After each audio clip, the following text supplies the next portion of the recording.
तिघांचा टिफिन दिला की मला थोडीफार भाजी उरत असते, पण आज काही उरली नव्हती भाजी. मग मी म्हटलं आता आपल्यासाठी तर काही दुसरी भाजी बनवत बसण्यापेक्षा मला माझ्या फ्रेंडनी ही रेसिपी सांगितली होती. तीळ आणि गूळ मिक्सरमधनं काढायचं आणि जसं आपण पुरणपोळी करतो तशीच करायची. मी फर्स्ट टाईम ट्राय केली आणि इतकी छान झाली. मस्त तूप टाकून अशा 2 चपात्या केल्या आणि खाल्ल्या. त्यानंतर लिओलचे मस्त हेअर कोंब केले होते, कारण की इतका गुंता झाला होता, पण तो करूच देत नव्हता. त्याला त्या कोंबसोबत खेळायचं होतं. मुलं स्कूलमधून आले होते आणि त्यांना गोड अजिबात आवडत नाही, म्हणून त्यांच्यासाठी ढोकळा केला होता आणि आरू आणि मी मस्त एन्जॉय करत होतो. ती मला स्कूलमधल्या गोष्टी सांगत होती, आज काय काय झालं ते. आणि आरू झोपी गेला होता, म्हटलं त्याला उठल्यावर द्यावा. लिओ इतका छान बघत होता, त्याला वाटत होतं की त्याला पण द्यावा ढोकळा म्हणून. त्यानंतर रात्रीच्या स्वयंपाकात मी केली होती हरभऱ्याची भाजी आणि मी ही फर्स्ट टाईम करणार होते. मला माहिती नव्हतं कशी करतात. मी यूट्यूबवर रेसिपी पण बघितली होती आणि माझ्या एका फ्रेंडनी पण सांगितली होती कशी बनवायची म्हणून.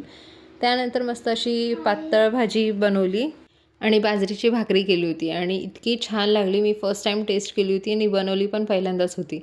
भाजीच्या भाकरीबरोबर कोणतीही भाजी असली ना तरी मस्तच लागते.